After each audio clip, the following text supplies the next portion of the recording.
day, everyone. I am Tom Shillue in for Greg Gutfeld. Okay, today, Blue Origin's new Shepard rocket successfully completed its mission with an all-female crew, including Katy Perry, Lauren Sanchez, and Gayle King. I think they took it literally when their husbands told them they needed space.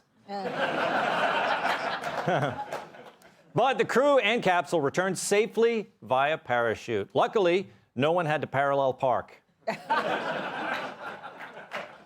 In a new interview, Rosie O'Donnell revealed her friendship with Lyle Menendez, saying that he made her feel, quote, safe enough to trust and love a straight man. Upon hearing this, Menendez came out as gay and returned to his prison cell.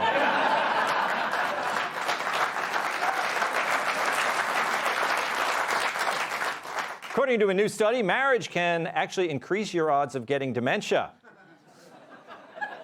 That's why I love being single, said one man.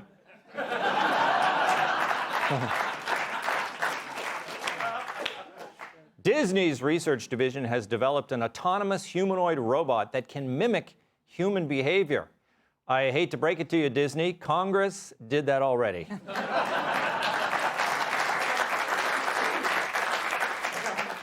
Elizabeth Warren says that Congress has to take the tariff authority away from Trump. When asked if it's a priority, she said it's high on the totem pole.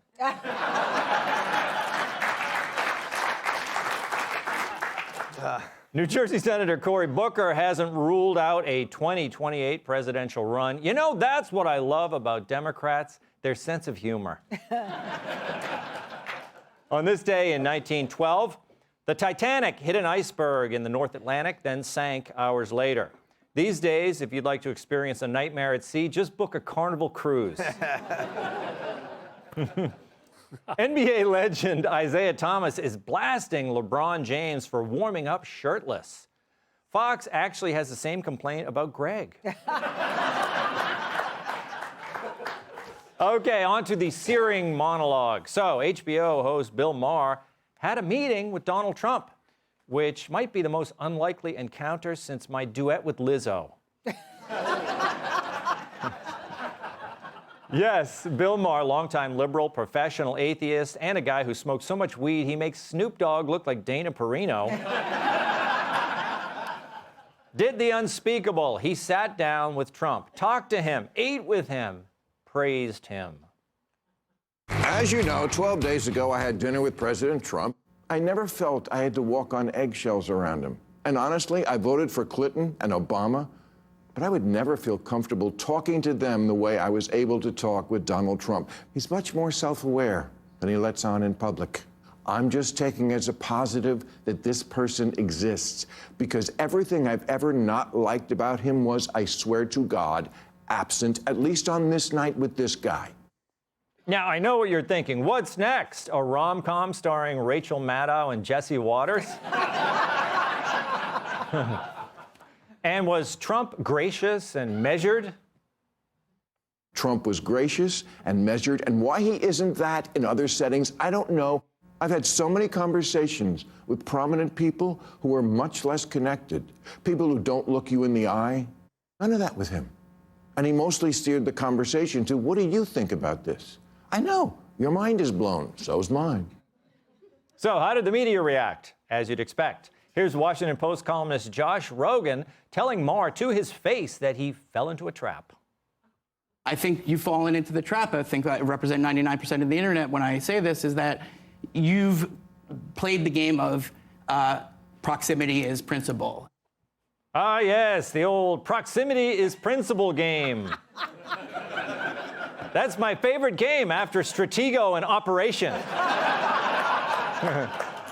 Anyway, Rogan tried to follow up with some ass-kissing, and Maher wasn't having it. I think a lot of people out there, fans of yours, people who love you, people who are fans of you, like me, I've been fans of you. You don't have to patronize me, dude. Okay. I don't know you. I never met you. I'm just saying that this comes from not everybody has to like it. All I'm That's saying what we said. There are people who didn't want it to happen at all. You sound like one of them. Did you hear what I said? Yeah. Like, what is the alternative to not talking? Just sit at your lunch table and don't talk to anybody? I talked to him. I've interviewed Trump. This was not an interview. From his perspective, you have to understand that people out there know, all Americans know, that for him, this was a PR stunt. And in his view, you were a prop in that PR stunt. Okay, so it was a PR stunt? So what if it was? Haven't we gotten used to the presidency as an endless series of PR stunts?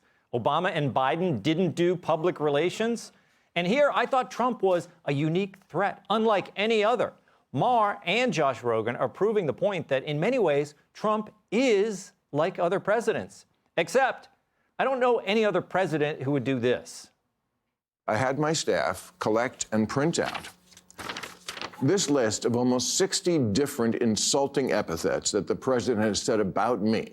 Things like stupid, dummy, lowlife dummy, sleazebag, sick, sad, stone cold crazy. Really a dumb guy, fired like a dog. His show is dead. I brought this to the White House because I wanted him to sign it. Which he did. With good humor. And I know as I say that, millions of liberal sphincters just tightened. So there you have it. Liberals are upset because the world is finding out that Trump is unpredictable and hilarious, but he's also presidential, or what he himself likes to describe as modern presidential. And as Maher admits, he's human. But that's the problem, isn't it? Because according to the Church of Perpetual Outrage, you must never humanize the enemy.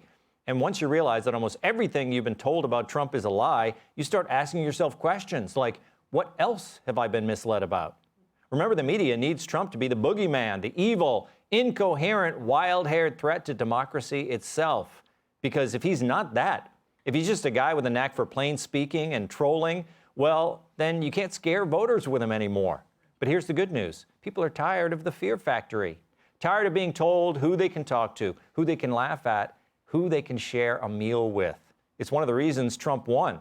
And thanks to Trump for calling out media lies for several years now, people are making up their own minds. And for a media machine that survives on hysteria, nothing is more dangerous. Let's welcome tonight's guest. She's been around more sweaty men than a sauna towel. Host of the Michelle Tapoya podcast, Michelle Tapoya. He moisturizes with WD-40. Fox News contributor Johnny Joey Jones. As a Canadian-American, he just put a tariff on himself. Host of the Heartland Highway podcast, Harlan Williams. And he makes Paul Bunyan look like Paul Giamatti. New York Times best-selling author, comedian, and former NWA World Champion Tyrus.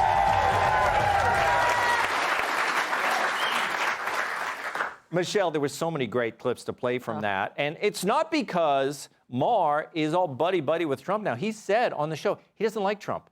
But it's interesting. We have two different forms of liberalism here. Maher doesn't like Trump, but he's willing to talk to him.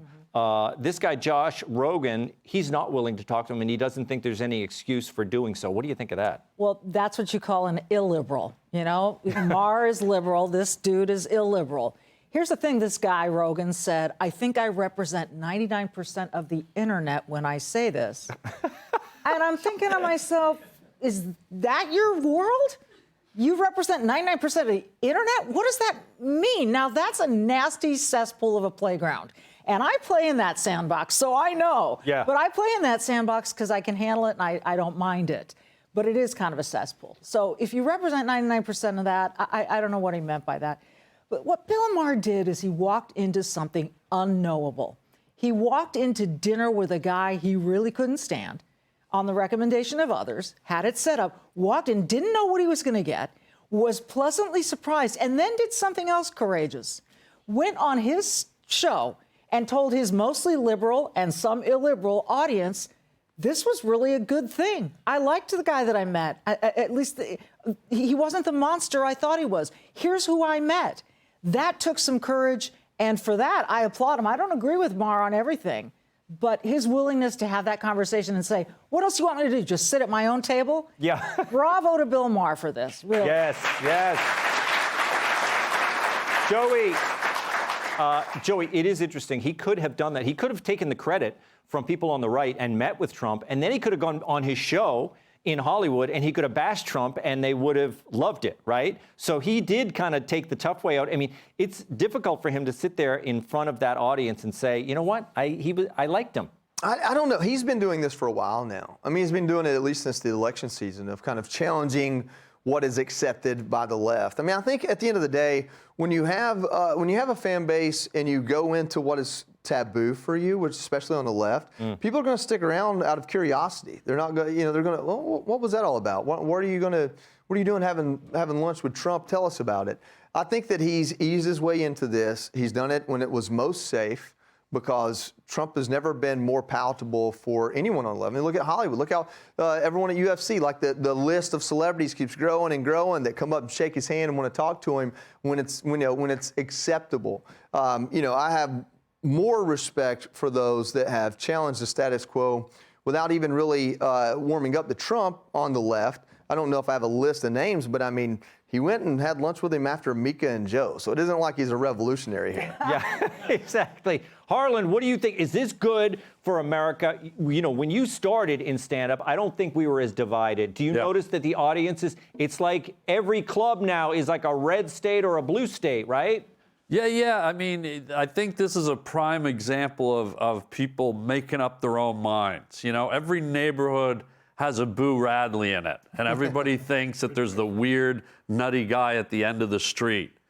But, if you just get to know them and interface with them, you realize, they're not as bad as the neighborhood made them up to be. And you got to remember, before Bill Maher, here's Donald Trump at Jimmy Carter's funeral, his ultimate nemesis, and he's cracking him up. There's a clip of Trump making Obama laugh. So I think you meant making Jimmy Carter up. That would have been that would have been a feat.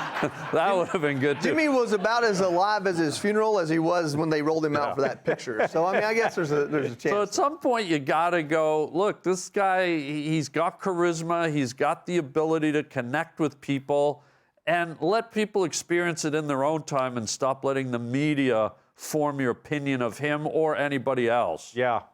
Tyrus, now what do you think? Maher said, liberals are not going to like this. I know they're going to come after me. And of course, they did come after him. I'm sorry. I don't know what y'all watched, but Bill Maher. I'm sorry. All right. I'm sorry. Good.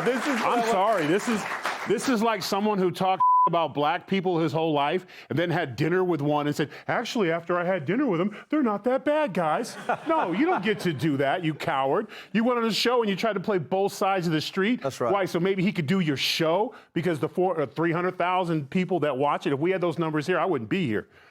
These dudes make me laugh. Cowards die 1,000 deaths. You said things about President Trump nonstop. You had no reference point. That's all you proved to me.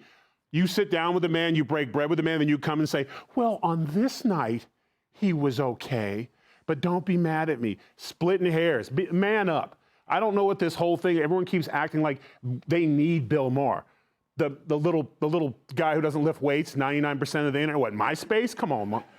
This dude represents nobody. A PR stunt for who? I'm sorry, I missed the Oval Office Rose Garden meeting where President Trump was talking about Bill Maher was there. Yeah. I missed that one. Yeah. He's talking about it. The president's not talking about it. He doesn't need Bill Maher. He's got 70% of the country cheering him on. He walked into UFC. The place was crazy. Then why did he accept dinner with him if he didn't? Because he's like everybody else. No, why did Trump? Because that's who Trump is. He will break bread with anyone. He will sit with Kim Jong-un and break bread. So little punk-ass Bill Maher coming to the house and sitting in the seat. And what did Trump did? He was gracious. He treated him. Everything. He had to leave and come back and go, he wasn't any of the things I said because you were part of the machine. You were part of the thing. He wasn't as bad as Joe and Micah was where he's sharp as a tack, but he led the charge. He continued to say things that weren't true. He supported things without ever bothering to say, hey, you know what? I want to sit down. And when I have a problem with someone, if I had a problem with Johnny and me and him had a problem, I'd be like, we need to sit down and talk before I would go out on social media and talk about him. But he needs President Trump. And I'd say, let me have a weapon weapon audience. first. Yes, yeah. Well, you know. But at this point, to coin one of the greatest, funniest phrases in all of comedy, I would ask Bill Maher to step in my office. And he would say, why? Because he's fired. There it is. I kind of like that. Wow, you may have changed my mind. Wow. Before we go, quick reminder, you can come see me perform live. I'm doing shows in St. Louis, Carson City, Nevada, and Las Vegas. Go to tomshillue.com for tickets. Click here to subscribe to the Fox News YouTube page to catch our hottest interviews and most compelling analysis. You won't get it anywhere else.